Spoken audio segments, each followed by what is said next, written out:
మనుషులుగా దేవుని యొక్క మరి గుణ లక్షణాలు, అంటే క్రైస్తవుల గుణ లక్షణాలు, క్రైస్తవులు ఎందుకు పిలువబడ్డారు? క్రీస్తుకు పోలిన వారుగా ఉన్నట్లు పిలువబడ్డారు. క్రైస్తవులుగా మనం పిలుపెట్టి క్రీస్తుకు పోలిన వారముగా మనం మారాలి అని ఆయనలో ఉన్నటువంటి గుణ లక్షణాలు ఏమిటి మనం పొందుకోవాలని, ఆయనలాగా మనం మరురూపము చెందాలి, ఆయనలాగా మనం మార్చబడాలని, ఆయనను ప్రదర్శించే వారముగా. హల్లెలూయా. సుధీర్ ప్రదర్శించకూడదు. సుధీర్ ఏం చేయాలి? క్రీస్తుని ప్రదర్శించాలి. నా గుణాల్లో, నా ప్రవర్తనల్లో, నా మాటల్లో, నా నడకలో, ఎవరి నా జీవితంలో, నా సాక్ష్యం ఎవరి క్రీస్తుని ప్రదర్శించేటువంటి జీవితం నేను కలిగి ఉండాలి. అందుకనే నేను పిలువబడ్డాను. అందుకనే సంఘముగా మనమందరం పిలువబడ్డాం. హల్లెలూయా. మరి కొన్ని రోజులుగా మరి హానెస్టీ అని చూసాం. హానెస్టీ అంటే తెలుగులో వాట్ వాస్ ద వర్డ్? నిజాయితీ కదా, యథార్థవంతులు, నిజాయితీ మనం చూసాం. పోయిన వారం ఏమండి క్రైస్తవుల్లో ఉండవలసిన గుణ లక్షణం ఏంటి అని చూసామండి. పోయిన వారం ఏడ్చువారుగాను,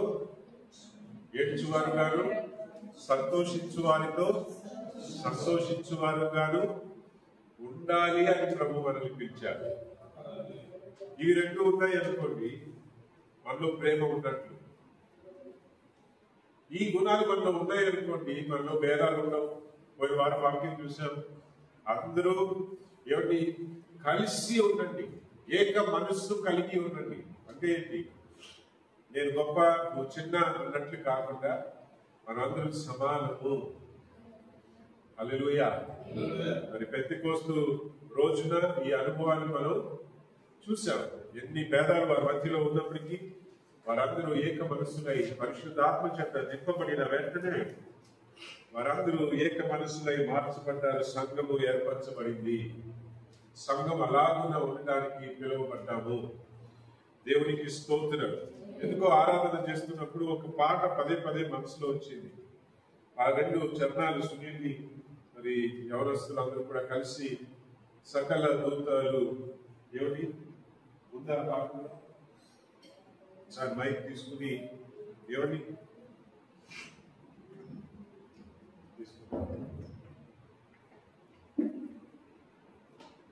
ఒక రెండు చరణాలు పాడి వాక్యంలోనికి మనం ముందుకు సాగుదాం.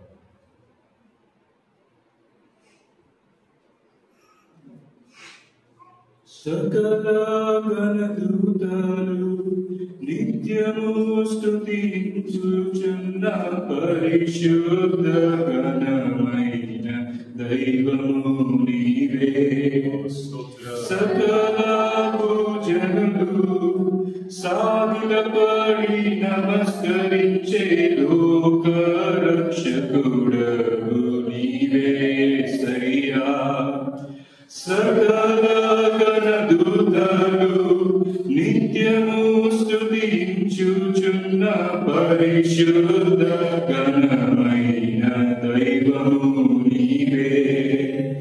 సకల గణదూతలు సాగిలపడి నమస్కరించే లోక రక్షకుడవు నీవే సయ్యా. ఆరాధనకు అర్హుడా నిన్నే స్తుతించెదను. ఆరాధనకు అర్హుడా నిన్నే స్తుతించెదను. నిన్నే ఆరాధింతును. నిన్నే ఆరాధింతును. నిన్నే ఆరాధింతును.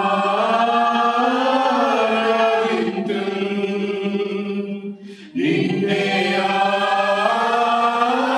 ఆరాధింతును. నిన్నే ఆరాధింతును. నిన్నే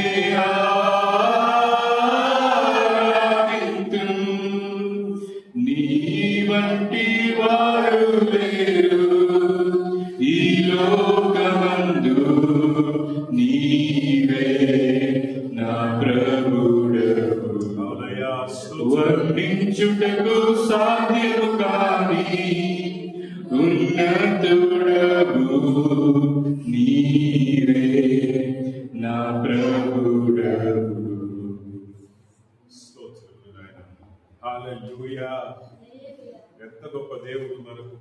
ఉన్నారండి.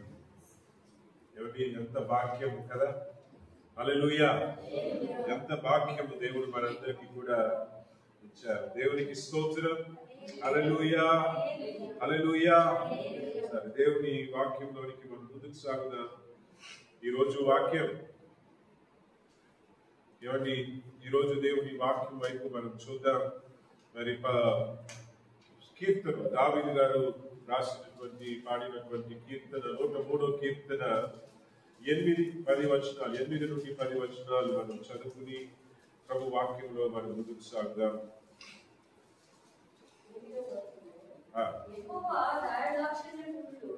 యెహోవా దయాదాక్షిణ్య పూర్ణుడు, దీర్ఘశాంతుడు, కృపా సమృద్ధి గలవాడు, ఆయన ఎల్లప్పుడూ వ్యాజ్యమాడువాడు కాడు, ఆయన నిత్యము కోపించువాడు కాడు. మన పాపములను బట్టి ఆయన ప్రతీకారము చేయలేదు, మన దోషములను బట్టి ఆయన ప్రతిఫలము మనకు ఇవ్వలేదు. భూమి కంటే ఆకాశము ఎంత ఉన్నతముగా ఉన్నదో ఆయన యందు భయభక్తులు గలవారి ఎడల ఆయన కృప అంత అధికముగా ఉన్నది. దేవునికి స్తోత్రం. If you look at the summary of this 3 verses, అంటే ఈ 3 వచనాలలో ఉన్నటువంటి ముఖ్యమైనటువంటి సారాంశము మనం చూసినట్లయితే ఏమిటి? యెహోవా దయాళుడు, యెహోవా కృప కలిగిన దేవుడు, కనికరించే దేవుడు కదండి. ఇవే కదా, అవునంటారా కాదంటారా? అవును. ఏమిటి? ఇంగ్లీష్ లో 2 వర్డ్స్ ఉంటాయి, మర్సీ అండ్ కంపాషన్. ఈరోజు ఈ అంశాల మీదనే మనం దేవుని వాక్యంలో ధ్యానించబోతున్నాం. దేవుని ప్రజలు ఏమిటి? మర్సీ మరియు కంపాషన్. మర్సీ అంటే కనికరము, కనికరము చూపేవారు గాను, దయ చూపించేవారు గాను, కరుణ చూపించేవారు గాను ఉండుటకు పిలువబడినటువంటి వారు. దేవుని సంఘముగా, యేసుక్రీస్తు రక్తములో కడగబడినటువంటి దేవుని ప్రజలముగా ఈ 2 గుణ లక్షణాలు కలిగి ఉండాలని ప్రభు మనల్ని ఏర్పరచుకున్నారు. ఏమిటి? ఇవి ఆయనలో ఉన్నాయి. ఆయనలో ఉన్న ప్రకారముగానే మనము కూడా కలిగి ఉండాలని ప్రభు ఏమిటి? ఆశపడేటువంటి దేవుడై ఉన్నారు. క్రీస్తుకు పోలిన వారుగా మనం మారాలి అంటే దానికి అర్థం ఏంటి? ఆయన ఏమిటి? ఆయనలో ఉన్నటువంటి గుణ లక్షణాలు ఏమిటి? ఆయనలో ఉన్నటువంటి గుణ లక్షణాలు, ఆయనలో ఉన్నటువంటి స్వభావములు, ఆయనలో ఉన్నటువంటి ప్రతి కార్యములు కూడా మనము పొందుకోవాలనే యేసుక్రీస్తు ప్రభు వారి పరిశుద్ధాత్మ దేవుడు మనకు పంపించారు, మనల్ని అభిషేకించారు. ఏమిటి? మనల్ని తన ఆత్మతో నింపారు. హల్లెలూయా, హల్లెలూయా, హల్లెలూయా, హల్లెలూయా. మరి మర్సీ మరియు కంపాషన్, తెలుగులో ఈ 2 పదాలకి ఒకే మాట చాలా చోట్ల బైబిల్లో ఎన్నో వచనాలు నేను చదివి చూశాను. ఏమన్నా కొంచెం వ్యత్యాసం చూపిస్తుందేమో, కానీ బైబిల్లో ఎంత వెతికినా కూడా చాలా వరకు ఈ 2 పదాలకి ఒకే మాట ఏమిటి? ఒకే పదాలు వాడారు. ఏమిటి? అదేంటంటే కనికరము, కరుణ, జాలి, దయ అంటే ఒకే అర్థముగా వివరించి రాసినట్లు మనం చూస్తూ ఉంటాం. ఏమిటి? కానీ ఇంగ్లీష్ లో మర్సీ మరియు కంపాషన్ ఈ 2 పదాలు మనం చూసినట్లయితే ఇంచుమించు ఒకటే అర్థం, కానీ కొంచెం వ్యత్యాసం ఉంటది అనమాట. హల్లెలూయా, కొంచెం వ్యత్యాసం. ఏమిటి?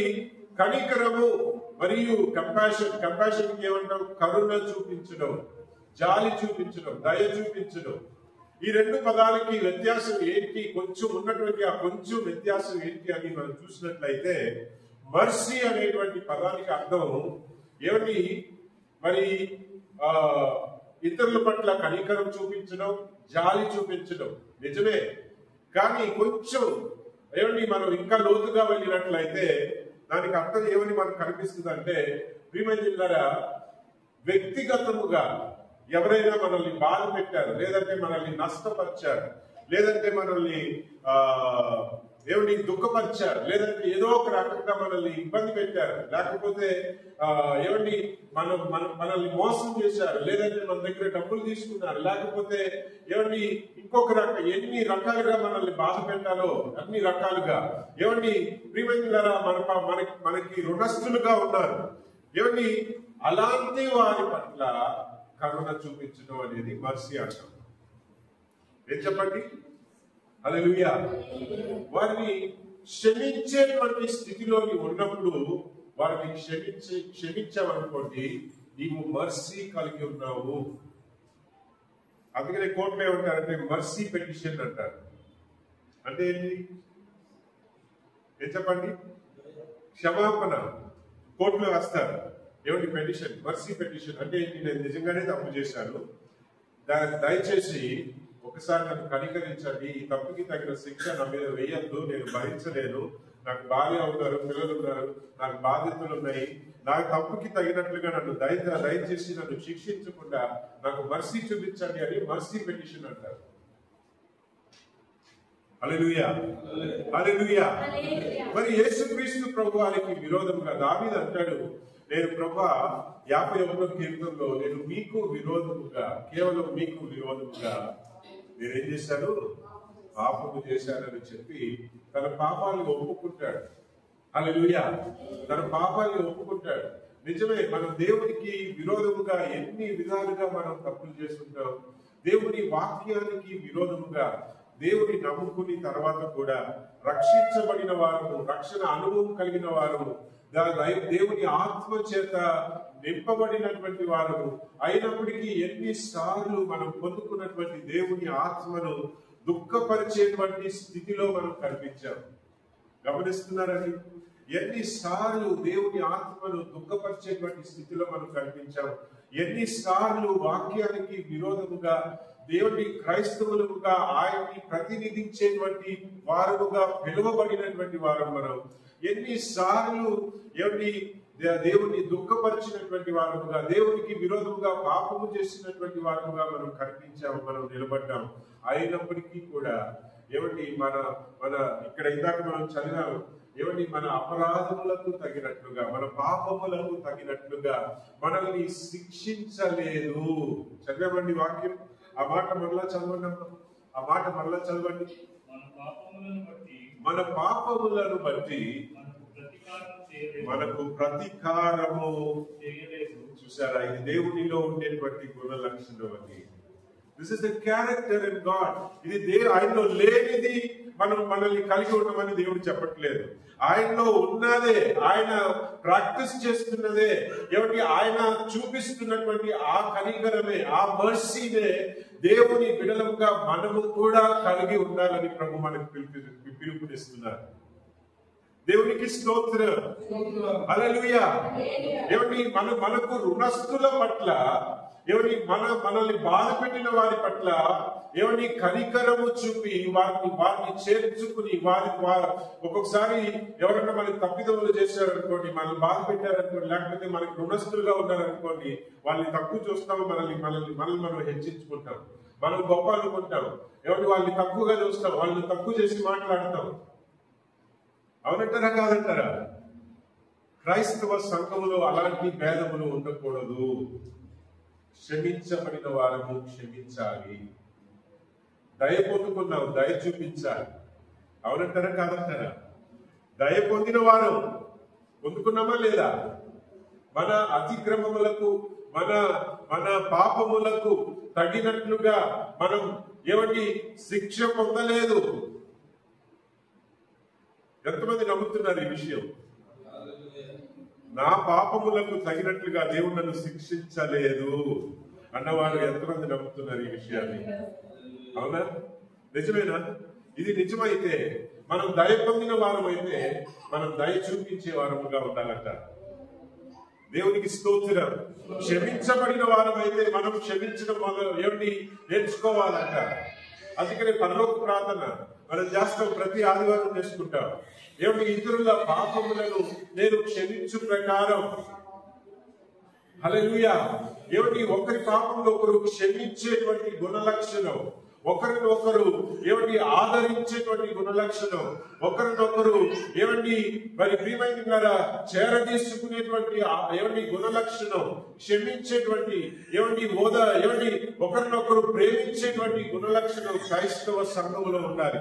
ఏ గుణాలైనా సరే, ఏ శరీరానుసారమైన కార్యములైనా సరే, ఏ భేదాలైనా సరే వాటికి మనం చోటివ్వకూడదు. మనల్ని విభజించడానికి, మనల్ని వేరు చేసేది ఏంటి? ఇదే కదా. నిజమేనంటారా కాదంటారా? క్రైస్తవ సంఘంలో ఒకరినొకరు ఏమండి ఒకరినొకరిని విభజించేటువంటి కార్యములు, అనేక కార్యములు ఏముంటాయి చెప్పండి? సమస్యలే కదా. ఇంకొకరి మన బలహీనతలే కదా. ఒక్కొక్కసారి మనకు తెలియకుండానే ఏమండి ఇతరులు బాధపడేలాగా మనం మాట్లాడి ఉంటాం. ఒక్కొక్కసారి మనకు తెలియకుండానే ఇతరులు తప్పు చేసి ఏమిటి మనం మాట్లాడుకుంటాం. అవునంటారా కాదంటారా? కొంతమందికి ఇదే అలవాటు. ఏంటంటే నోరిప్పితే మాట్లాడడం మొదలు పెడితే వేరే వాళ్ళ లోపాల గురించే మాట్లాడతారు, వేరే వాళ్ళు తప్పు చేసే మాట్లాడతారు. ఏమిటి? మనల్ని మనం హెచ్చించుకుంటాం, ఇతరుల్ని మనం తప్పు చేసి మాట్లాడతాం. చూసారండి? భేదాలు కలిగించేది ఇది సాతాను యొక్క గుణ లక్షణం, ఇది అపవాది యొక్క గుణ లక్షణం. నేను చెప్పడం లేదండి, దేవుని వాక్యం. హల్లెలూయా. ఏమిటి? ఎఫెసీయులకి వ్రాసిన పత్రిక, ఎఫెసీయులకి వాక్యం చదవక ముందు ఇంకొక మాట, రెండో మాట ఇంగ్లీష్ లో ఏమంటున్నాం? కంపాషన్ అంటే ఇది కూడా తెలుగులో కనికరము, కరుణ అనే ఆ పదాలే ఉపయోగించబడింది. కానీ ఇంగ్లీష్ లో నేను చెప్పాను మర్సీకి కంపాషన్ కి వ్యత్యాసం ఉంటుంది అని. కంపాషన్ అంటే ఏంటి? మీకు సంబంధం లేని వారు కష్టంలో ఉన్నప్పుడు, అంటే ఏంటి? వారు మీకు రుణస్తులు కాదు, వారు మీకు తోడబుట్టులు కాదు, లేకపోతే వాళ్ళు మిమ్మల్ని బాధ పెట్టలేదు, ఏమిటి మీకు వారికి ఏ సంబంధం లేదు. కానీ వారు బాధపడుతుంటే క్రైస్తవులుగా వారిని చూసి ఆ బాధ మంది అన్నట్లుగా ఏమండి ఒక వచనం ఎఫెసీయులకి రాసిన పత్రిక చదవక ముందు ఇంకొక వచనాన్ని చదువుకుందాం. మత్తయి సువార్త 9వ అధ్యాయం 36వ వచనం అనుకుంటా. ఒకసారి చదివి సహాయం చేయండి. మత్తయి సువార్త 9వ అధ్యాయం 36వ వచనం. ఆయన జన సమూహములను చూచి వారు కాపరి లేని గొర్రెల వలె విసిగి, అంటే దేనిని బట్టి విసిగారు? విసిగిపోయి ఉన్నారు. వారి జీవితాల్లో ఉన్నటువంటి కష్టాలు కావచ్చు, ఇబ్బందులు కావచ్చు, ఏమిటి నానా విధములైన శ్రమలు కావచ్చు, ఆయన ప్రజల్ని చూసినప్పుడు, ఆయన అంటే ఎవరు అక్కడ? ఆయన అక్కడ ఎవరు? యేసు ప్రభువారు. ఆ జన సమూహమును చూసినప్పుడు, జనాల్ని చూసినప్పుడు వారి పట్ల ఆయనకి ఏం కలిగిందంట? కనికరం. వాక్యం తెలుగులో ఎలా రాస్తుంది? ఏంటండి? కనికరపడెను. ఎందుకు కనికరం కలిగిందంట ఆయనకి? వారి యొక్క సమస్యలను చూస్తున్నప్పుడు ఏమండి కాపరి లేని గొర్రెల లాగా చెదిరిపోయిన పరిస్థితి, ఏమండి ఎవరు లేరు అన్నట్లుగా వారి బ్రతుకు పట్ల విసిగిపోయి ఏమండి దుఃఖములో, బాధల్లో ఉన్నటువంటి పరిస్థితి, చెదిరిపోయినటువంటి పరిస్థితి. వారిని చూసి ఈయనకి కనికరం, వారి బాధ ఈయన బాధ అన్నట్లుగా ఫీల్ అయిపోతున్నారు.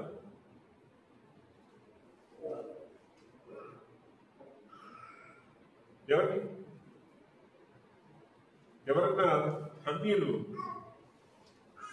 లేకపోతే ఎవరైనా బయట బాధపడుతున్నప్పుడు, కష్టపడుతున్నప్పుడు వారి బాధ మన బాధ అన్నట్లుగా వారి కోసం మనం ప్రార్థన చేయగలుగుతున్నామా? లేకపోతే యేసుప్రభు గారు ఒక చిన్న మన సండే స్కూల్ VBS చేసినప్పుడు ఒక కథ పిల్లలకి వివరించారండి. గుడ్ సమారిటన్, మంచి సమరయుడు అక్కడ ఉందనుకుంటా. ఏమండి ఏ కథ? మంచి మంచి సమరయుడు ఉందా అక్కడ? చాట్ ఏమైనా ఉందా మంచి సమరయుడి కథది? లాస్ట్ లో అక్కడ ముగ్గురు వ్యక్తులు కనిపిస్తున్నారు. ఆ మొదటి వ్యక్తి ఎవరమ్మా? యాజకుడు. రెండో వ్యక్తి లేవీయుడు. వీళ్ళు ఎవరు? వీళ్ళిద్దరు ఎవరు? యూదులు. అంటే అబ్రహాము వంశంలో పుట్టిన వారు వీరు. అబ్రహాము వంశంలో పుట్టి ఒకడేమో యాజకుని బిరుదు కలిగి ఉన్నాడు, ఇంకొకడేమో లేవియ గోత్రం. అంటే ఏంటి? లేవీయులు ఎవరు? మిగతా వాళ్ళందరూ, మిగతా 11 గోత్రాలు ఏమిటి? వేరే వేరే పనులు చేసుకుంటే, వేరే వేరే వృత్తులు కలుగుంటే, ఈ లేవీయుని యొక్క వృత్తి ఏంటంటే ప్రజలకు పరిచారం చేసేటువంటి వృత్తి. ఈ పని ఏంటండి? ఈ మిగతా 11 గోత్రాలు, యూదా, సిమియోను, తర్వాత మిగతా 11 గోత్రాలు ఏమిటి? బెన్యామీను, తర్వాత ఎఫ్రాయిము, తర్వాత ఇంకా ఏంటి? మనస్సే కదా. మిగతా 11 గోత్రాలు వారికి వేరే వేరే వృత్తులు ఉంటే, ఈ లేవీయుని వృత్తి ఏంటంటే ప్రజల పక్షాన ఏమిటి? ప్రజల పక్షాన, ప్రజలకి దేవుని పక్షాన, ప్రజలకి దేవుని పక్షాన పరిచారము చేయడమే వారి వృత్తి. ఇప్పుడు మొదటి బిరుదు ఏంటి వీరిది? అబ్రహాము వంశస్థులు. ఎవరిది? ఆ మొదటి ఇద్దరిది, యాజకుడు, లేవీయుడు. మొదటి బిరుదు ఏంటండి? అబ్రహాము వంశస్థులు. తర్వాత యాజకునికి ఉన్నటువంటి హోదా ఏంటి? ప్రజలకు. ఇప్పుడు యాజకులు ఎలా అయిపోయారంటే యేసు ప్రభువు చెప్పారు, I came to serve and not to be serve. నేను పరిచారం చేయడానికి వచ్చాను కానీ పరిచారం చేయించుకోవడానికి రాలేదు. అది యాజకుని పని. ఆయన మనకు ప్రధాన యాజకునిగా, మాదిరిగా ఆయన చేసి వెళ్ళిపోయారు. బట్ ఇట్ హెస్ బికమ్, అది నేను ఒకవేళ ఈ మాట నేను చెప్తే నేను దూషిస్తున్నాను అనుకుంటానేమో. But everything has changed now. ఇప్పుడు పరిస్థితులు మారిపోయాయి. పరిచారం చేర్చుకునే స్థితిలోనే కనిపిస్తున్నారు.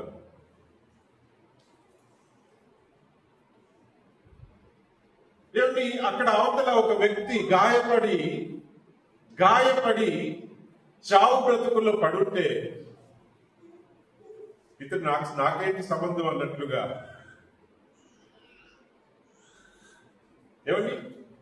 ఇతను నాకేంటి సంబంధం అన్నట్టుగా దాటి వెళ్ళిపోయాడు. రెండో వ్యక్తి, మిగతా 11 గోత్రాలు వేరే వేరే వృత్తులు చేయడానికి దేవుని పక్షాన ఏమిటి? ప్రజలకు పరిచారం చేయాలి, దేవుని మందిరంలో పని చేయాలి. ఇదే వారి వృత్తి. ఆయన కంటి ముందు ఒక వ్యక్తి చావు బతుకుల్లో ఉంటే నాకేంటి అన్నట్టుగా వెళ్ళిపోయాడు.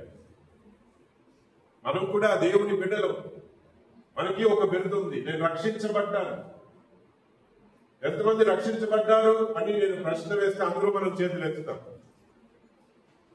నేను బాప్తిజం తీసుకున్నానండి, నేను రక్షించబడ్డానండి, నేను ప్రభు బలలో పాలు తీసుకుంటున్నానండి, నేను ప్రభు ఆత్మను కలుగున్నానండి, నేను భాషలు మాట్లాడతానండి. 13వ అధ్యాయం కొరింథీ పత్రికలో చెప్తాడు, ఏమండి? అన్ని వరాలు ఉండి ప్రేమ లేకపోతే నేను ప్రవచనం చెప్పొచ్చు, నేను భాషలు మాట్లాడవచ్చు, దేవదూతల భాషలు మాట్లాడవచ్చు, నేను అన్నీ చేయొచ్చు. ప్రేమ లేని వాడినైతే నేను వ్యర్థుడను. అంటే ఏంటి? It's like an empty vessel అని చెప్తాడు. ఎంప్టీ వెస్సల్ ఏం చేస్తుంది అంటే ఎక్కువ శబ్దం చేస్తుంది. ఆ డబ్బా కాదు. ఇప్పుడు పాతకాలంలో స్టీల్ డబ్బాలు ఉండేవి, బియ్యం డబ్బాలు, లేదా పప్పులు గిప్పులు వేసుకుంటారు. అది నిండా ఉందనుకోండి, శబ్దం చేయదు. దాంట్లో ఏం లేనప్పుడు ఏం చేస్తుంది? ముట్టుకుంటే శబ్దం, ఏమైనా పక్కన తాకితే శబ్దం. కదా. ఇప్పుడు శబ్దం చేసే వాళ్ళు చాలా మంది ఉన్నారు, కానీ క్రీస్తు యొక్క గుణ లక్షణం కలిగిన వారు ఎంతమంది ఉన్నారు ఈరోజు? ఈరోజు మనల్ని మనం పరిశీలన చేసుకుందాం, ప్రశ్నించుకుందాం. ప్రియమైన దేవుని బిడ్డలారా, దేవుడు మనకి పిలుపునిచ్చాడండి, కనికరించే వారముగా ఉండాలి. We are people who are supposed to be filled with mercy and compassion. ఏం చెప్పండి? ఇది మన పిలుపు, ఇది క్రీస్తులో ఉన్న గుణ లక్షణం. మనం క్రీస్తుకు పోలిన వారముగా ఉండుటకు పిలువబడిన వారం. దేవునికి స్తోత్రం. ఇప్పుడు ఎఫెసీయులకి వ్రాసినటువంటి పత్రిక 4వ అధ్యాయం, ఎఫెసీయులకి వ్రాసినటువంటి పత్రిక 4వ అధ్యాయంలో ఒక వచనమును మనం చదువుకుందాం. 30వ వచనం అనుకుంటాను, 29వ 30వ ఉంటుంది చూడండి. ఎఫెసీయులకి వ్రాసిన పత్రిక 30వ వచనం నుండి చదవండి. దేవుని పరిశుద్ధాత్మను దుఃఖపరచుకుడి, విమోచన దినము వరకు ఆయన యందు మీరు ముద్రింపబడి ఉన్నారు. ఇప్పుడు దేవుని పరిశుద్ధాత్మను దుఃఖపరిచే వరకుగా మనం ఉన్నామా?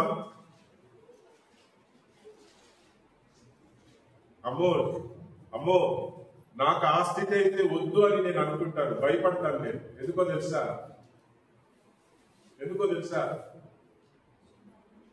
రేపు నేను విమోచన దినంలో ఆయన సన్నిధిలో నేను కనిపించాలంటే ఆయనే నాకు సాక్ష్యం.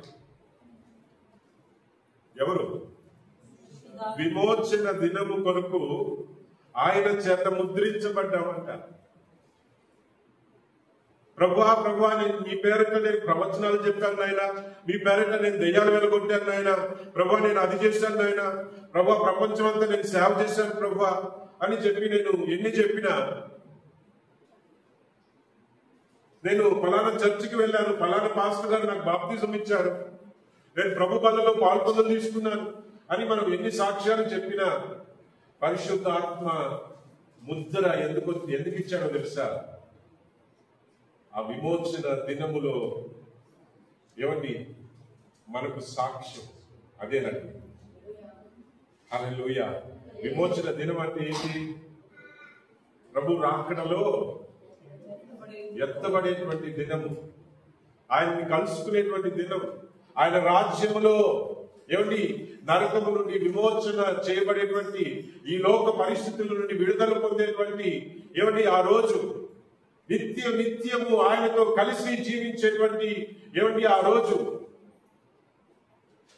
రోజు మనలో ఉన్నటువంటి పరిశుద్ధాత్మే మనకి సాక్ష్యం. ఆ విమోచన దినం కోసమే ఆయన చేత మనం ముద్రించబడ్డాం.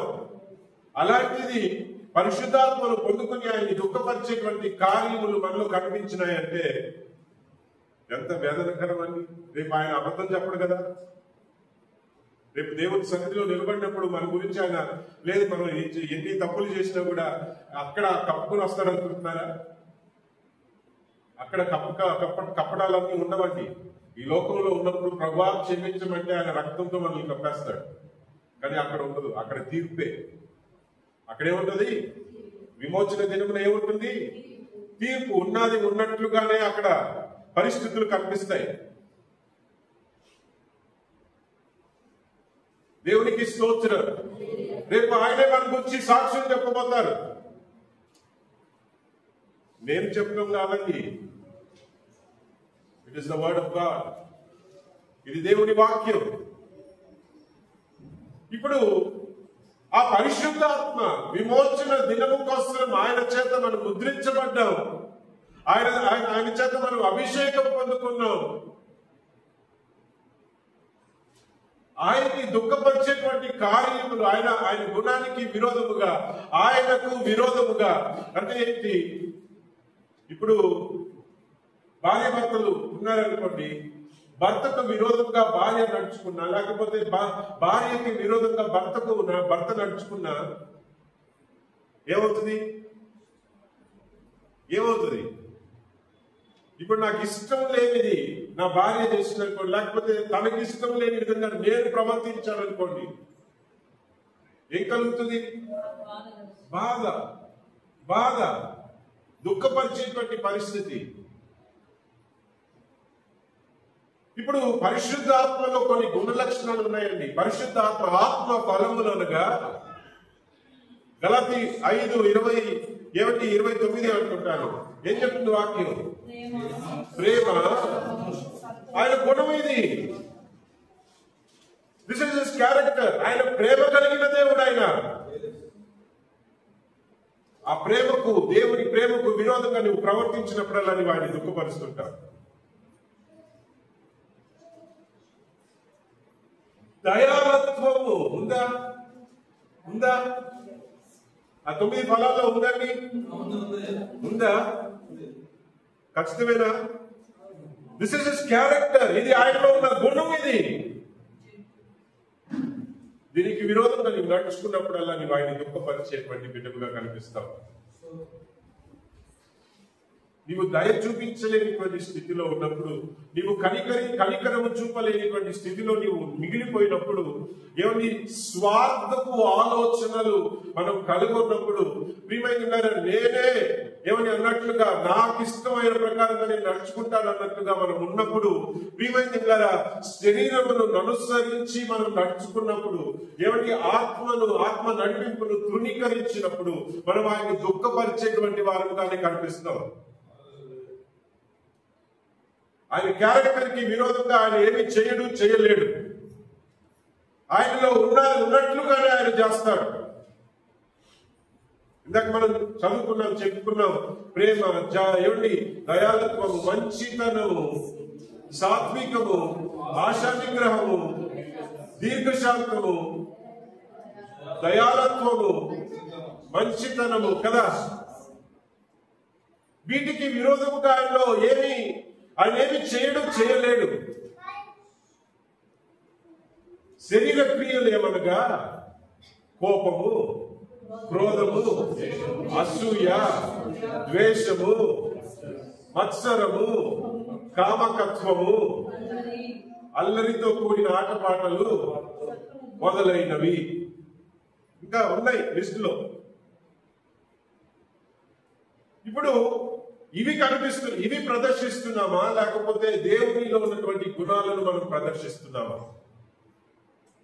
ఎప్పుడైతే మనం శరీరమును అనుసరించి శరీరమును అనుసరించి మనకు అనిపించినట్లుగా మనం ఎప్పుడైతే జీవించడం, మనకు అనిపించినట్లుగా మనం ఎప్పుడైతే ప్రవర్తించడం మనలో కనిపిస్తుందో, అలాగున ప్రవర్తించిన ప్రతిసారి దేవుని ఆత్మను దుఃఖపరిచిన బిడ్డలుగానే కనిపిస్తారు. ఇక్కడ ఎఫెసీయులకి రాసిన పత్రిక మనం చదువుకుంటున్నాం. దేవుని ఆత్మను దుఃఖపరచుకుని విమోచన దినము కొరకు మీరు ఆయన చేత ముద్రింపబడితిరి. తర్వాత వచ్చినారు సమస్తమైన ద్వేషము. ఇప్పుడు ఆయన దుఃఖపరిచే కార్యాలు ఏంటో కూడా అక్కడే రాశాడు. ఏం చెప్పండి? దేవుని ఆత్మను దుఃఖపరిచేటువంటి కార్యములు ఏంటో కూడా అక్కడే రాసి పెట్టారు ఆయన. ద్వేషము, కోపము, క్రోధము, అల్లరి, దూషణ, సకలమైన దుష్టత్వము మీరు విసర్జించుడి. ఒకని ఎడల ఒకడు. ఇది దేవుని ఆత్మ గుణ లక్షణం. ఇది దేవుని ఆత్మను సంతోష పెట్టేటువంటి కార్యములు. నీవు ఆయనకి లోబడుతున్నావని అర్థం అన్నమాట. హల్లెలూయా. మరలా చదువుకుందాం. ఒకరి ఎడల ఒకడు దయ కలిగి ఏంటమ్మా? కరుణా హృదయులై క్రీస్తునందు దేవుడు మిమ్మలను క్షమించిన ప్రకారము మీరును ఒకరినొకరు క్షమించుడి. చూసారండి, ఈ రెండు గుణ లక్షణాలు ఏవి? నేను తెలుగులో ఇంగ్లీష్ లో చెప్తున్నాను, ఎందుకంటే తెలుగులో రెండు ఒకే. ఇప్పుడు అది మర్సీ కావచ్చు, కంపాషన్ కావచ్చు. Mercy and compassion. మర్సీ అంటే ఏంటి? సరే, ఎక్స్ప్లెనేషన్ ఏమండి? మర్సీ అంటే ఏంటి? మనకు విరోధంగా మనల్ని బాధ పెట్టిన వారిని మనం ఏం చేయాలంట? కనికరించాలంట. కనికరించాలంట. దేవునికి స్తోత్రం. కంపాషన్ అంటే ఏంటి? మనకి సంబంధం లేకపోయినా ఇతరుల బాధలను మన బాధగా ఎంచుకుని వారి కోసం ప్రార్థన చేయడం, లేదంటే వారికి సహాయం చేయడం, వారికి తోడుపడడం. పోయిన వారం వాక్యం విన్నాం, ఏడ్చు వారితో. యేసు ప్రభు వారిలో ఉన్న గుణ లక్షణం అది. లాజరు చనిపోతే ప్రభు ఏం చేశారట? మార్తా మరియా ఇంటికి వెళ్ళారు. వారి ఏడుపు, వారి బాధను చూసి, వారి ఏడవడం చూసి ఈయనకేమొచ్చేసింది?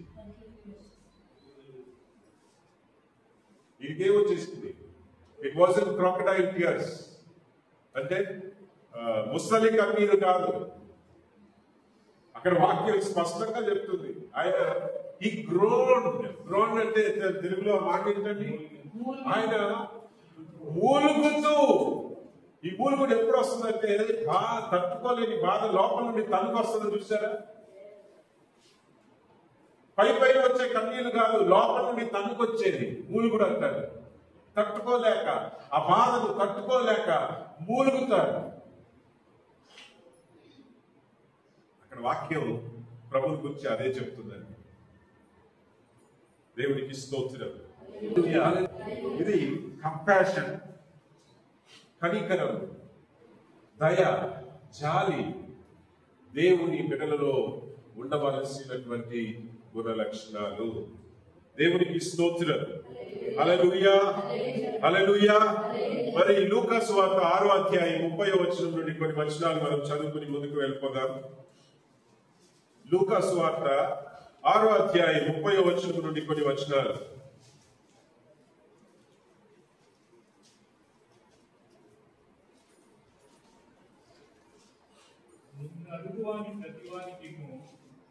నిన్ను అడుగువాని ప్రతివానికి ఇమ్ము.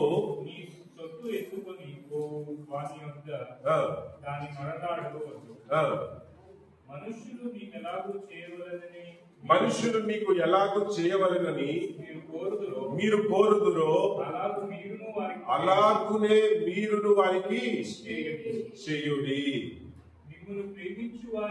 ఇక్కడ జాగ్రత్తగా వాక్యాన్ని సరిగ్గా మనం అర్థం చేసుకోవాలి. అడుగువానికి ఇవ్వమని అంటే దానికి అర్థం ఏంటంటే లేనిది ఇవ్వమని కాదు. నీకు ఉన్న వాటిలో ఉన్నందులో నీ స్థితికి తగినట్లుగా. కొంతమంది ఏమిటి అతిగా నీతిమంతులుగా అయిపోతారు. సొలొమోను చెప్తుంటాడు ఏమిటి ప్రసంగిలో, అధికముగా నీతిమంతుడు కాకు నిన్ను నీవు ఎలా బాధపరుచుకుంటావు అంటాడు. అంటే లేనిది చేయమని చెప్పే దేవుడు మన దేవుడు కాడండి. జారెపాతు విధవరాల దగ్గరికి ప్రవక్త ఇంటికి వెళ్తాడు. అమ్మా, నాకు ఆకలేస్తుంది, ఏదైనా పెట్టు. అయ్యా, యెహోవా జీవము తోడు, నాకున్నది గుప్పిటంత పిండి. అమ్మ, ఉన్నదే నాకు తీసుకొచ్చి అమ్మా అంటాడు. పక్కింట్లో వెళ్ళి పిండి అడిగి తీసుకొచ్చి రొట్టి కాల్చి అమ్మా అని అడగలేదు. ఏం చెప్పండి? అవునా? ఒక్కొక్కసారి పాస్టర్ గారు ఇంటికి భోజనానికి వస్తున్నారంటే ఉన్నది లేనిది, అయ్యో నీ కష్టం నష్టం ఏమి ఆలోచించరు. కొంతమంది ఏం చేస్తారు? ప్రేమ తనకొచ్చేస్తుంది. కానీ ప్రేమ ఉండాలి, కానీ మూర్ఖంగా ప్రవర్తించమని అర్థం కాదు. అర్థమవుతుందంటారా? ఎంతమందికి అర్థమవుతుంది? మీరు భోజనం పెట్టాలనుకుంటే మీరు తినేది పెట్టండి చాలు. ఎక్స్ట్రాలు ఓవర్గా మనం ఏమిటి అప్పు చేసి, లేకపోతే ఏమిటి ఇంకొకటి చేసి లేనిది తీసుకొచ్చి పెట్టి ఆయన్ని పాస్టర్ గారు సంతోషపడతారేమో కానీ దేవుడు దుఃఖపడతాడు. హల్లెలూయా. ఎందుకంటే అది వాక్యానికి విరోధం. Nowhere in the word of God ఎక్కడ కూడా దేవుని వాక్యంలో మీరు నాకు చూపించండి.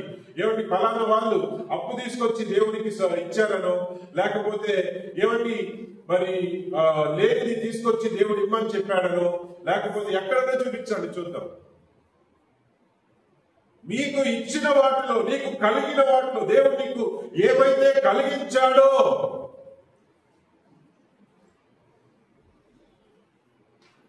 ఒకవేళ నీవు అప్పు చేయాల్సిన పరిస్థితి వచ్చింది మీ అవసరాల కోసం, మీ అవసరాల కోసం అప్పు చేసినటువంటి ఆ కార్యములో కూడా నీవు దేవునికి ఏమి ఇవ్వకూడదు.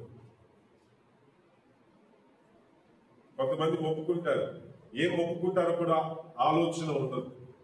దేవుడు నాకు ఏంటండి సంఘంలో దేవుడు నాకు అప్పు ఇప్పిస్తే నేను దేవుడికి ఇది ఇస్తాను. నువ్వు తీసుకునేది అప్పు, దేవుడికి తీసుకొచ్చి ఇచ్చేది ఏంటి? తప్పు కదా. బ్యాంకులో దేవుడు నాకు ఇస్తే ఇది తీసుకొచ్చి ఇస్తాను కాదండి.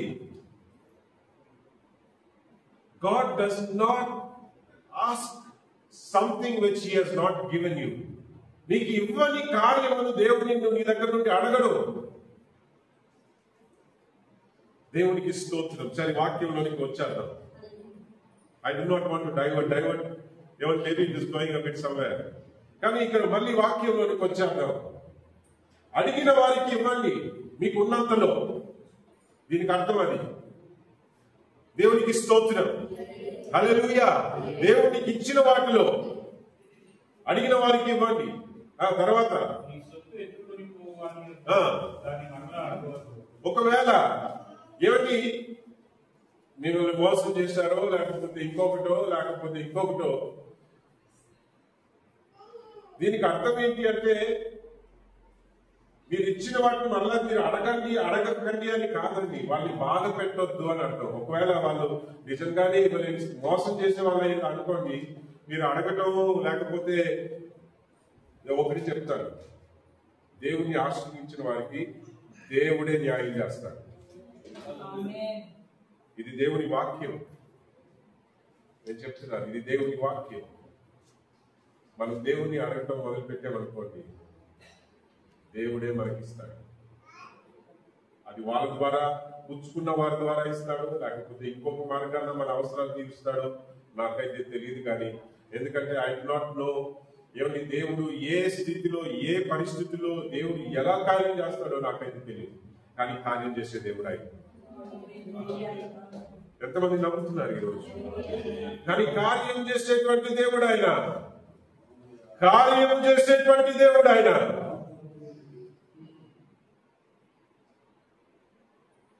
మన దేవుని వాక్యాన్ని ముందు పెట్టుకున్న వారం అయితే గణపరిచేటువంటి దేవుడు ఆయన. సరే, ఇక్కడ ముందుకు వెళ్దాం. మనుష్యులు మీకు ఎలాగూ చేయవలనని మీరు కోరుదురో. ఈ మాట ఎంత గొప్ప మాట చూడండి. మనం మనుషుల దగ్గర ఏమేమి ఎదురు చూస్తామో చెప్పండి. మనల్ని మంచిగా పలకరించాలి, అవునా? మంచిగా పలకరించాలి, మంచిగా ప్రేమ కలిగి ఉండాలి ఒకరు. ఏమేమి ఎదురు చూస్తాం? ఏమైనా తప్పు చేస్తే నన్ను క్షమించాలి, నేను చేసిన తప్పుకి నన్ను ప్రశ్నించకూడదు. అవునా కాదా? నిజమేనా కాదా? ఇప్పుడు మంచి వైపు ఒకవైపు ఉంది, లేదని నేను చెప్పట్లేదు. నన్ను మంచిగా పలకరించాలి, నన్ను మంచిగా ప్రేమించాలి, నాకు సహాయం చేయాలి, నేను కష్టంలో ఉంటే నాకు సహాయం చేయాలి, ఇవన్నీ ఎదురు చూస్తాం ఒకవైపు. ఇది అన్ని ఒకవైపు. ఇప్పుడు నేను తప్పే చేశాను, ఏమి ఎదురు చూస్తాం? నా తప్పుని ఎత్తి చూపించి ఎండగట్టి నా తప్పుని తీసుకువెళ్ళి నలుగురిలో మాట్లాడుకుంటూ మనం ఇష్టపడతావా? అరే నేను తప్పే చేశాను అనుకోండి, నన్ను ఎండగట్టడం ఏంటి నలుగురిలో? బాధపడతావా? ఇష్టపడవు. మనం ఇష్టపడవండి.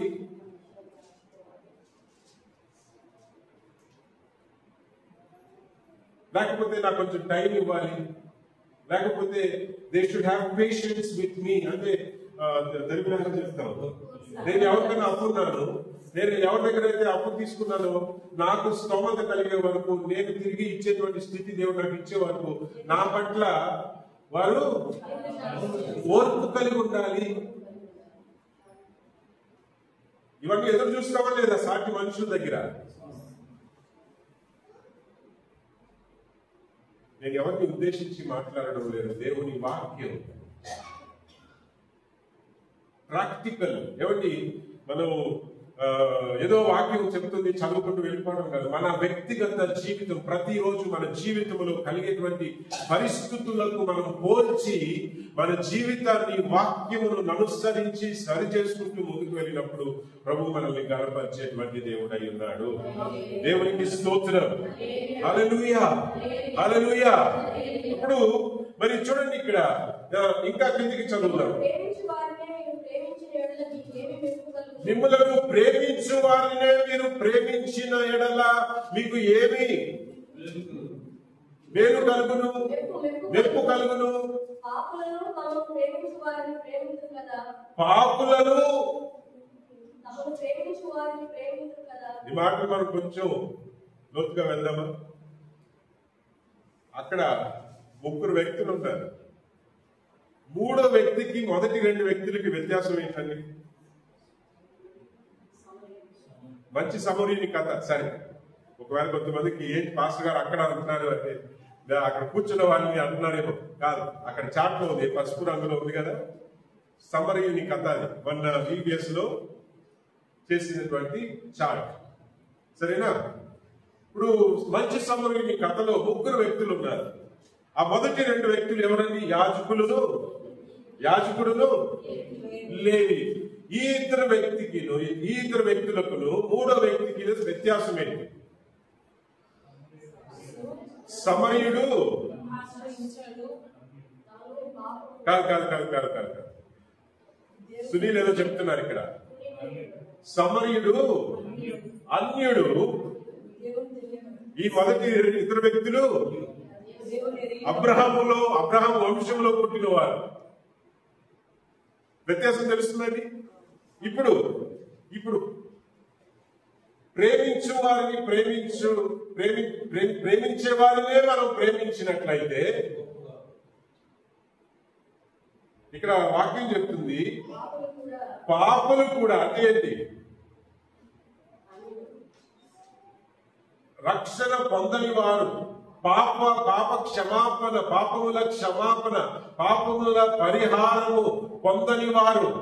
ఇప్పుడు మనం ఇక్కడ కూర్చున్నామంటే మన నమ్మకం ఏంటి?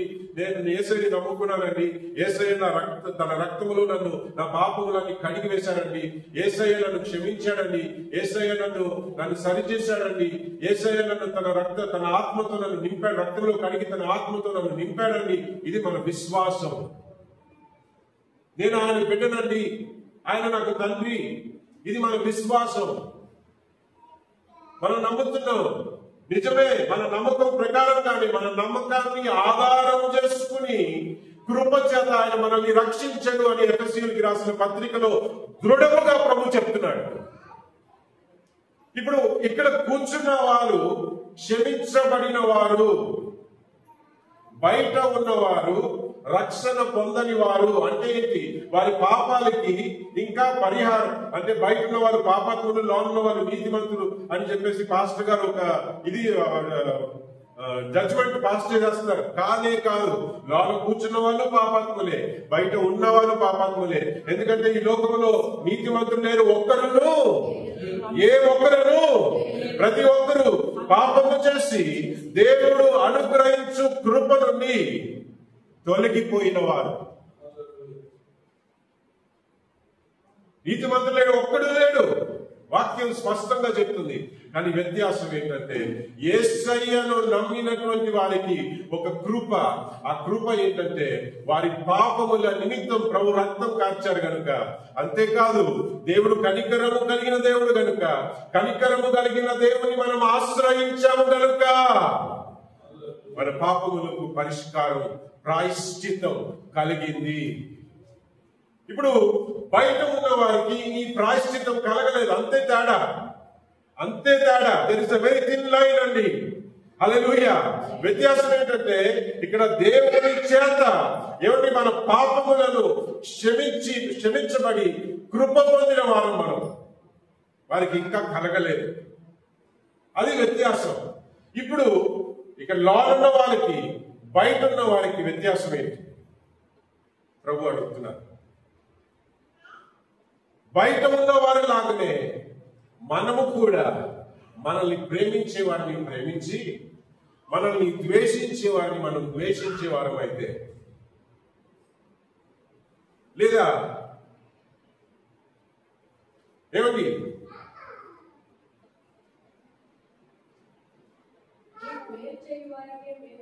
మనకు మేలు చేసే వారికే మేలు చేసే వారం అయితే వాళ్ళకి మనకి తేడా ఏంటి? పాపాత్ములు కూడా ఇలాగునే చేయుచున్నాను కదా. క్రీస్తు గుణం లేదే. క్రీస్తు యేసు ఏం చేశాడు? మనం ఇంకా పాపలమై ఉండగా, మనం ఇంకనూ పాపాత్ములమై ఉండగా ఆ ప్రభు అయిన యేసు క్రీస్తు ఏం చేశాడంట? వాక్యం ఏం చెప్తుందండి? ఆయన తన కృప చొప్పున ఏమని తన రక్తమును చిందించి మన శిక్ష యావత్తు తన మీద వేసుకొని తాను మరణించి ఏమండి మన పాపముల యావత్తు, మన పాపములన్నిటికీ ప్రాయశ్చిత్తము చేసి ఏమిటి రక్తముతో కడిగి తన ఆత్మతో మనల్ని నింపాడు. తన ఆత్మతో మనల్ని నింపాడు. తన ఆత్మతో ఎందుకయ్యా నింపాడు? ఆయన ఆత్మలో ఉండేటువంటి గుణ లక్షణాలు మనం ప్రదర్శించున్నట్లు. ఇప్పుడు మనకు వారికి వ్యత్యాసం అనేది ఏంటి అంటే, మనం దేవుని ఆత్మ కలిగిన వారు, దేవుని ఆత్మ లక్షణములు, దేవునిలో ఆత్మలో ఉండేటువంటి గుణ లక్షణములు ప్రదర్శించే వారముగా కనిపించాలి. ప్రభు ఏంటయ్యా చేశాడు? ఆయన్ని ఎవరిని బాధ పెట్టిన వారిని క్షమించాడు. Let us remember his crucifixion. అంటే ఏంటి? ఆయన తెలుగులో ఏమంటాం? ఆయన సిలువ వేసినప్పుడు ఏమిటి ఆ పరిస్థితుల్ని ఒకసారి మనం గుర్తు చేసుకుందాం.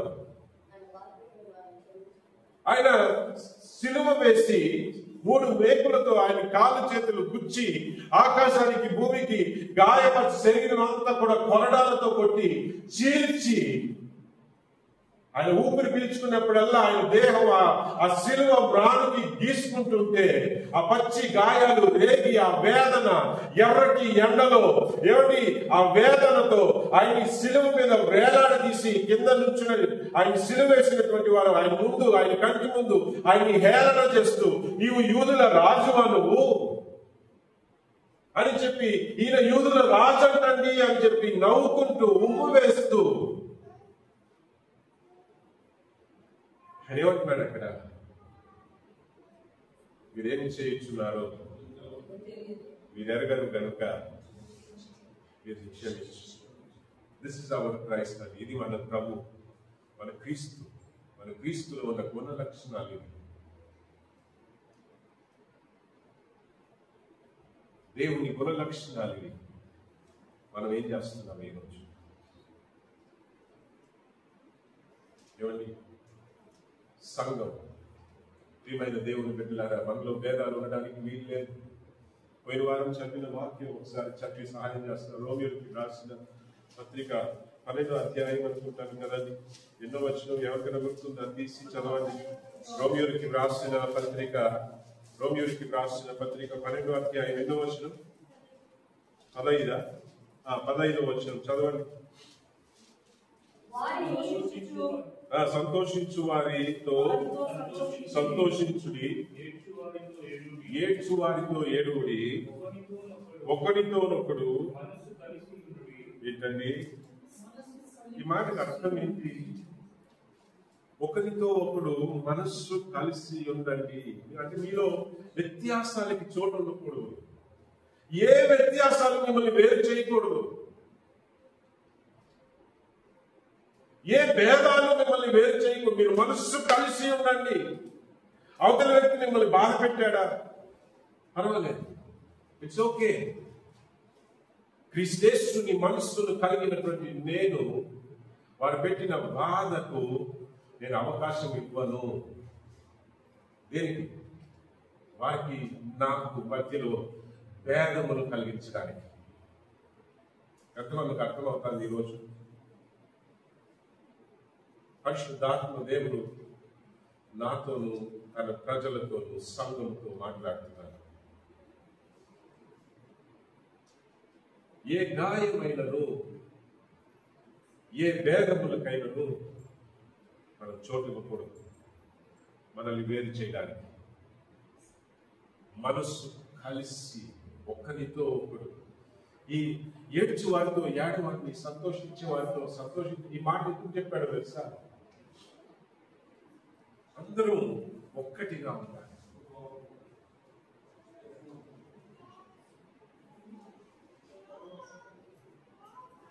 దేవునికి స్తోత్రం. This is the heart of God. ఇది దేవుని హృదయం. సంఘం క్రీస్తుని ప్రతినిధించాలి. సంఘం క్రీస్తుని గుణ లక్షణాలు, సంఘం క్రీస్తుని యొక్క స్వభావమును ప్రపంచానికి చాటి చూపించాలండి.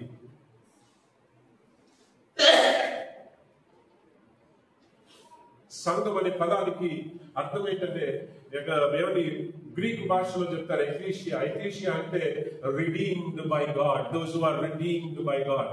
సంఘం అంటే రాళ్లతో కట్టిన బిల్డింగ్ కాదు. ఇప్పుడు సాధారణంగా బయట ప్రపంచానికి సంఘం అంటే, చర్చ్ అంటే ఏంటంటే రాళ్లతో కట్టిన బిల్డింగ్, ఒక సిలువ ఉంటే అది చర్చ్ అంటారు. కాదండి. సంఘానికి నిజమైన అర్థం ఏంటో తెలుసా? చర్చ్కి నిజమైన అర్థం ఏంటో తెలుసా? దేవుని చేత విమోచింపబడిన వారు కూడి రావడం. ఆ గుంపుని సంఘం, చర్చ్ అని పిలువబడుతుంది. ఆ ప్రజలు దేవుని చేత విమోచించబడిన వారు కలిసి వచ్చినప్పుడు ఆ యొక్క గ్యాదరింగ్ ని, ఆ యొక్క కూడికను ఎవరి సంఘము అనగా చర్చ్ అని పిలుస్తారండి. విమోచించబడిన వారు దేని నుండి అయ్యా విమోచించబడ్డాం? పాపము నుండి, శాపము నుండి, పాపపు గుణ లక్షణాల నుండి, శరీర గుణ లక్షణాలు, శరీర కార్యముల నుండి విమోచించబడి ఆయన లాగా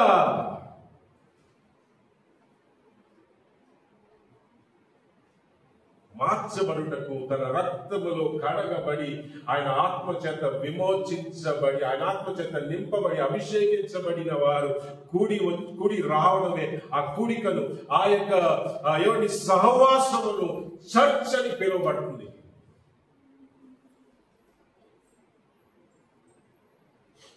క్రీస్తుని అనగా మన భాషలో చెప్పాలంటే క్రీస్తుకు పోలిన వారు.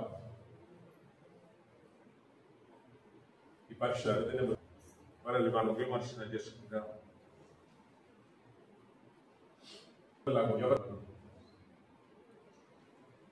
ఎవరిలాగా ఉన్నాము?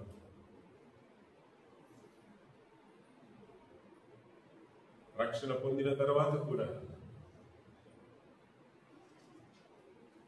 ఒకరితో ఒకరు మనసు కలిసి ఉండలేకపోతున్నామా?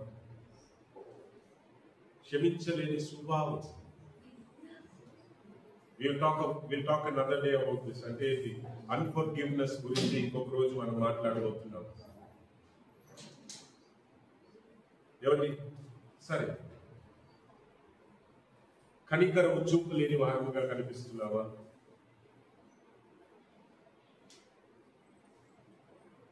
లేదా ప్రజలు నశించిపోతుంటే నాకేంటి అన్నట్లుగా, వాళ్ళు నా రక్త సంబంధికులు కాదు. ఏంటది? ఆది సంఘంలో ప్రతిరోజు క్రొత్త ఆత్మను చేర్చబడడానికి కారణం ఏంటో తెలుసా? జాగ్రత్తగా వాక్యం చదివి చూడండి. ఇతరుల బాధను వారి బాధగా వారు ఎంచుకున్నారు కనుక. ఎంతమందికి అర్థమవుతుంది ఈరోజు దేవుని వాక్యం? ఇతరుల బాధ, ఇతరులు నశించిపోతుంటే వారు చూడలేని స్థితిలో వారు ప్రార్థన చేసేవారు. ప్రార్థన చేయడమే కాదు, వారు చేయగలిగినంత వారు చేసేవారు. చేయడమే కాదు, ఎవరి క్రీస్తుని ప్రేమను గురించి మేము ఇలాగ ఉండడానికి కారణం ఏంటంటే, యేసు ప్రభువు వారు తన రక్తంతో నా పాపాన్ని కడిగి, తన ఆత్మతో నన్ను నింపాడయ్యా. మన పాపాన్ని కడిగి వారిని క్షమించేటువంటి దేవుడు యేసు ప్రభువు వారని ఎవరి వారి క్రియల్లో చూపించడమే కాదు, వారి నోటితో వారి సాక్ష్యాన్ని వారు పంచుకున్నారు.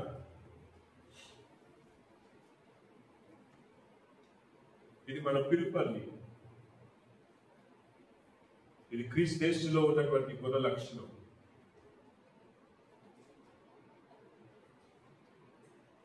ఈరోజు ప్రపంచంలో మన తిరుపతి పట్టణంలోనే ఎందరో నశించిపోతున్నారు. ఎప్పుడైనా వారి కోసం ప్రార్థన చేయాలనే ఆలోచన మనకు కలిగిందండి? సత్య దేవుడిని తెలుసుకోక చీకటిలో బ్రతుకుతూ పాపములో నిన్న కానుకలో ఒక పాస్టర్ గారు చెప్తున్నారు, డ్రగ్స్ బాగా పెరిగిపోయింది యవనస్తుల మధ్యలో. ఇప్పుడు విజయవాడ టౌన్ లో పరిధిలో రాత్రి 10 తర్వాత బయట నడవడం కూడా భయం వేస్తుంది. ఎందుకంటే యవనస్తులు వారి డ్రగ్స్ అలవాటు కోసం ఎవరిని ఒంటరిగా ఉన్న వాళ్ళని అటాక్ చేసి వాళ్ళ దగ్గర ఉన్నవి లాగేసుకుని ఏం చేస్తారో కూడా తెలియదు. అలాంటి పరిస్థితి కనిపిస్తుంది. వార్తలు వినిపిస్తున్నాయి. ఎంతమంది ప్రార్థన చేస్తున్నారు? నశించిపోతున్నారండి జనం. కనికరం ఉన్నదా? ఏదో ప్రభు చెప్పారని ప్రార్థన చేయడం కాదండి. Do you have compassion towards this people? ఎంతసేపు మన ప్రార్థన మన అవసరాల గురించేనా?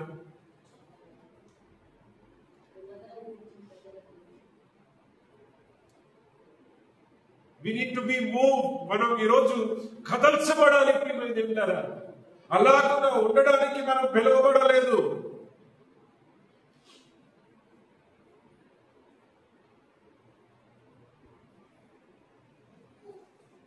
కనికరం, ప్రేమ. నిజమే వాళ్ళు మనకి సంబంధం కాదు, కానీ వాళ్ళు సాటి మనుషులే కదా. ప్రభు మనల్ని నాకెందుకు అని ప్రభు అనుకునుంటే ఈరోజు నీవు రక్షణ పొందే వ్యక్తిగా, పాపం నుండి విడుదల పొందే వ్యక్తివైనా మన పరిస్థితి ఏంటి?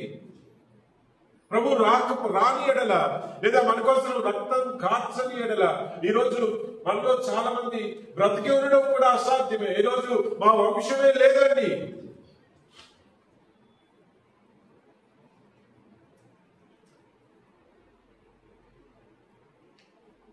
ప్రియమైన దేవుని పిల్లల, మా వంశమే లేదు. మా తాత నాన్నమ్మకి జబ్బు చేసింది. మా నాన్న ఫస్ట్ కొడుకు అయితే రెండో కొడుకుతో కడుపులో ఉన్నప్పుడు ఆమెకి జబ్బు చేసింది. యేసయ్య గురించి ఎవరో చెబితే వారు నమ్మారు కనుక, ఆ నమ్మకాన్ని ప్రభు ఆధారం చేసుకుని, ఎంత కృప ఆయన! మన దగ్గర డబ్బులు ఎదురు చూడలేదు, ఏమి ఎదురు చూడలేదు వారి దగ్గర. వీళ్ళు మిగతా వాటికి అన్నిటికీ ఏవేవో ఖర్చులు పెట్టారు, కానీ దేవుడి దగ్గరికి వచ్చేసరికి వారి కేవలం నమ్మకాన్ని ఆధారం చేసుకుని ప్రభు విడిపించాడు. గనుక మా కుటుంబం మేము నిలబడ్డాం. మీరు అడగవచ్చు, మీ నాన్నగారు మొదటి సంతానం కదా, అప్పటికి మీ నాన్నగారు బాగానే ఉన్నారు కదా. కాదండి, గుడ్ల వెళ్ళారు హాస్టల్లో. మా తాత నాన్నమ్మ బెంగళూరు పరిచర్యకి వెళ్ళిపోతే ప్రభు మాటలు బట్టి వీళ్ళకి చదువు అక్కడ బెంగళూరులో ఎలా ఉంటుందో తెలియదు, తెలుగు చదివారు కదా అని గుడ్లవల్లేరు అనేటువంటి ఊర్లో ఒక హాస్టల్లో, ఒక స్కూల్లో హాస్టల్లో చేర్పించి చదువుకోవడానికి చేర్పించి మీరు బెంగళూరు సేవకి వెళ్ళిపోతే ఒక రోజు ఫోన్ వస్తుందంట, టెలిగ్రామ్ వస్తుందంట, మీ కొడుకు చావు బతుకులో ఉన్నాడు, జబ్బు చేసి చనిపోయాడు అని చెప్పి టెలిగ్రామ్ వస్తుందంట. మా నాయనమ్మ మోకరించి ప్రార్థన చేశారు, ప్రభా మీ చిత్తం అని చెప్పి ప్రార్థన చేస్తే, ఈమె ప్రార్థన చేస్తూ ఉండగానే అక్కడ చనిపోయిన స్థితిలో ఉన్న మా నాన్నగారు బ్రతికి లేచారు. మా వంశమే లేదండి. ఎందుకు చెప్తున్నానో తెలుసా? ఇది మన గతి. కానీ ప్రభు మనల్ని కనికరించారు. ప్రభు మనల్ని కనికరించారు. కనికరించి కనికరము పొందిన వారముగా, కనికరించే వారముగా ఉండమని ప్రభు మనకి పిలుపునిచ్చారు. లూకా సువార్త ఆ వచనాన్ని చదివి ఈరోజు వాక్యాన్ని ముగించుకుందాం. 6వ అధ్యాయం 35-36 వచనాలు. 35-36 వచనాలు చదివి సహాయం చేయండి. మీరైతే ఎట్టి వారిని గూర్చి అయినను నిరాశ చేసుకొనక మీ శత్రువులను ప్రేమించుడి, మేలు చేయుడి, అప్పుడు అప్పు ఇయ్యుడి, అప్పుడు మీ ఫలము గొప్పదయుడును. ఆయన కృతజ్ఞత లేని వారి ఎడలను దుష్టుల ఎడలను ఉపకారి ఉన్నాడు. కాబట్టి మీ తండ్రి కనికరము గలవాడై ఉన్నట్లు ఉండునట్లు మీరును కనికరము గలవారు. ఈ లైన్ ని అండర్లైన్ చేసుకోండి. మీ తండ్రి ఎవరు? మన తండ్రి ఎవరు? మన ప్రభు అయిన యేసుక్రీస్తు. ఆయన ఎలాంటి వారంట? ఆయన ఎలాంటి వారు? నోరు తెలిసి చెప్పుదాం ఒకసారి. ఆయన ఎవరంట? ఇందాక కీర్తనలో మనం చదివాం. ఏం చదివాం అక్కడ? మన అతిక్రమములకు తగినట్లు ఆయన మనలను శిక్షించలేదు. ఎల్లప్పుడూ నువ్వు వ్యాజ్యమాడేవాడు కాడు. అంటే ఏంటి? ఒక్కొక్కసారి మనకు అనిపిస్తుంది, దేవుడు నేను చేసిన పాపాలను బట్టి దేవుడు నా ప్రార్థనలను ఆలకించట్లేదని. ఆయన ఎల్లప్పుడూ ఏమంటే ఈ వాక్యం ఏం చెప్తుందో తెలుసా? ఒకవేళ కొంతకాలం ఆయన మౌనంగా ఉంటే ఉండవచ్చేమో కానీ ఆయన ఎల్లప్పుడూ వ్యాజ్యమాడేవాడు కాడు. వాక్యం ఏం చెప్తుందో తెలుసా? ఒకవేళ నా ఎన్ని రోజులు ప్రార్థన చేసిన ప్రార్థనలకి జవాబు రాలేదే, నా తప్పులు ఒప్పుకున్నప్పటికీ కూడా నా ప్రార్థనలకి జవాబు రాలేదే నీకు అనిపిస్తుందా? ఈ మాట చెప్పి ప్రార్థన చేయండి. ప్రభు నీవు ఎల్లప్పుడూ వ్యాజ్యమాడి వాడు కావు కదా. ఏంటండి? నిజమే, నేను తప్పు చేశాను. ఎల్లప్పుడూ వ్యాజ్యమాడే దేవుడు కావు. చదువుతామా? ఆ కీర్తన చదివి మళ్ళా ఇక్కడ వద్దాం. Go to that specific words.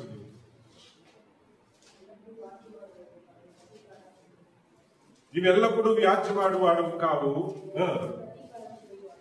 ఆ వచనం చదవండి. 103వ కీర్తన. ఆయన ఎల్లప్పుడూ వ్యాజ్యమాడువాడు కాడు. ఆయన ఎల్లప్పుడూ వ్యాజ్యమాడువాడు కాడు. ఆయన నిత్యము కోపించువాడు కాడు. మన పాపములను బట్టి మనకు ప్రతీకారము చేయలేదు. చూసారండి మన దేవుడు ఏ పాటి వారో. ఎంత గొప్ప దేవుడు. ఇక్కడ లూకా సువార్తలో ఆయన అంటున్నారు, మీ దేవుడు మన దేవుడు ఎవరంట? కనికరము గలవాడు కనుక. మీరు ఎవరితో మాట్లాడుతున్నాడు ఈ మాట? ఎవరితో? మనతో. కనుక కనికరించబడిన వారు కనికరము చూపే వారముగా మారిపోదాం. ఏం చెప్పండి? కనికరించబడిన వారు కనికరించే వారముగా, క్రీస్తుకు పోలిన వారముగా మనం మారిపోదాం. ప్రభు మనకి న్యాయం చేసే దేవుడు అండి. ప్రభు మనకి న్యాయం చేసే దేవుడు. ఆయన ఎల్లప్పుడూ వ్యాజ్యమాడే దేవుడు కాదు, కనికరించే దేవుడు. మన అతిక్రమములకు తగినట్టుగా మనల్ని శిక్షించే దేవుడు కాదు. వారు మనసు పొందితే, దేవుడి వైపు తిరిగితే ఆయన క్షమించే దేవుడు. హల్లెలూయా. ఇట్ డజంట్ మీన్, దానికి అర్థం ఏమండి మనం ఏం చేసినా ఆయన సహిస్తాడని అర్థం కాదు. ఆయన కూడా దుఃఖపడతాడు.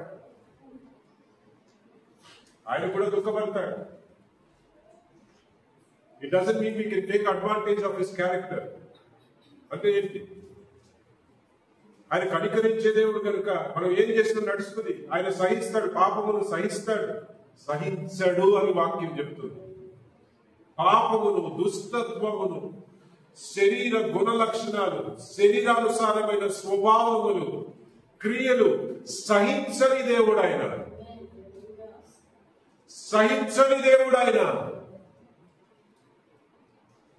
కానీ సహించలేనప్పటికీ కనికరం చూపిస్తూనే ఉన్నారు.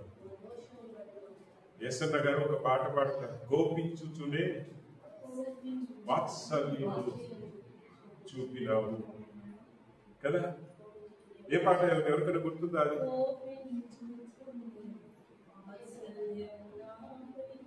చూపినావు కదా. ఎంత గొప్ప పాట అండి, ఎంత గొప్ప దేవుడు మనం, ఎంత గొప్ప దేవుడిని మనం ఆరాధన చేస్తున్నాం. ఆయనకి బాధ కలుగుతుంది, ఆయన సహించలేకపోతున్నాడు, అయినప్పటికీ కనికరిస్తున్నాడు. ఆయన ఓర్పు పడుతున్నాడు,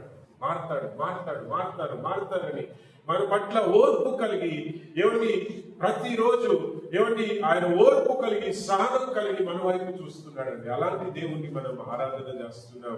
కనికరము కలిగిన దేవుణ్ణి మనం ఆరాధన చేస్తున్నాం.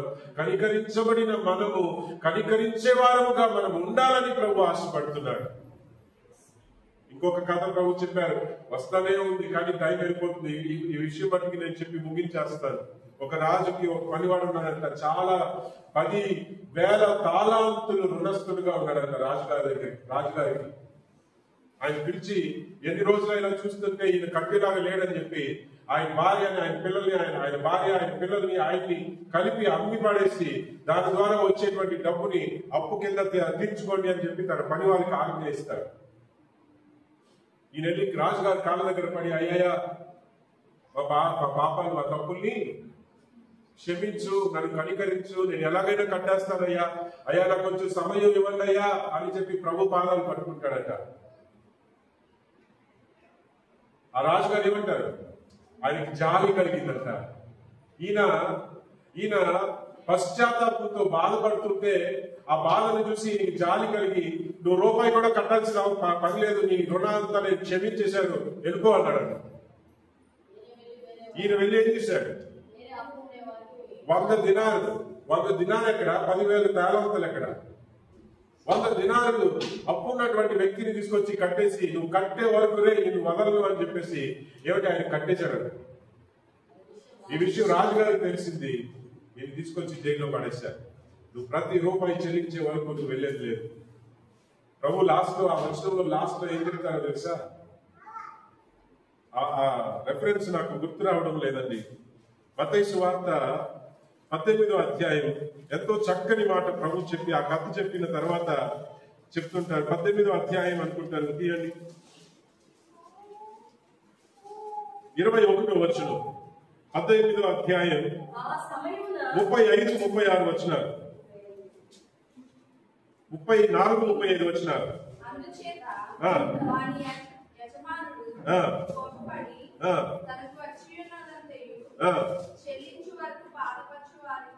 చెల్లించు వరకు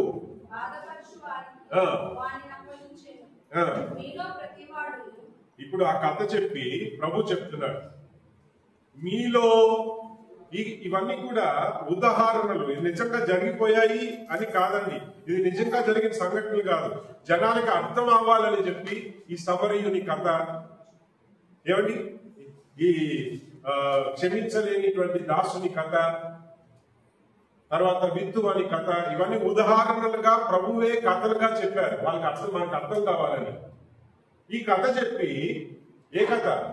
రాజుగారి కథ చెప్పి, వీడు తన పనివారిని వీడు క్షమాపణ పొంది, వీడు దయ పొంది, వీడు కనికరించబడి కనికరము చూపలేని స్థితిలో మిగిలిపోయాడు కనుక వీడిని తీసుకువెళ్ళి ఎక్కడ పడేశారంట? కట్టి జైలులో పడేశారు. ప్రతి పైసా చెల్లించే వరకు వీడిని విడిచిపెట్టకండి అన్నాడు. ఆ మాట కథ చెప్పిన తర్వాత ప్రభు, ఈ కథ అర్థమైందా మీకు అని అడిగారంట. అడిగి దానికి అర్థమేంటో 35వ వచనంలో చెప్పారు. 35వ వచనం చదవండి. మీలో ప్రతివాడును తన సహోదరుని హృదయపూర్వకముగా ఏంటమ్మా క్షమింపని ఎడల, ఎలాగా హృదయపూర్వకముగా అంటే లోపల నుండి రావాలి. లోపల తిట్టుకుంటూ దేవుడు క్షమించమని చెప్పాడని పైన 32 పళ్ళు చూపించడం కాదు. ఏమండి?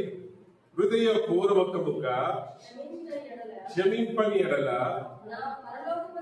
పరలోకపు తండ్రి, అండర్లైన్ చేసుకోండి ఇవన్నీ, పరలోకపు తండ్రియు ఆ ప్రకారం ఏ ప్రకారం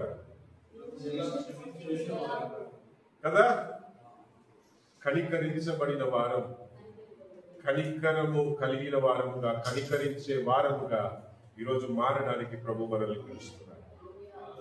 ఎంతమందికి అర్థమవుతుంది? ఈరోజు సంఘంలో ఉండవలసిన గుణ లక్షణాలు, యేసు రక్తములో కడగబడిన మనం ఏమిటి, మనల్ని మనం పరిశీలన చేసుకుందాం.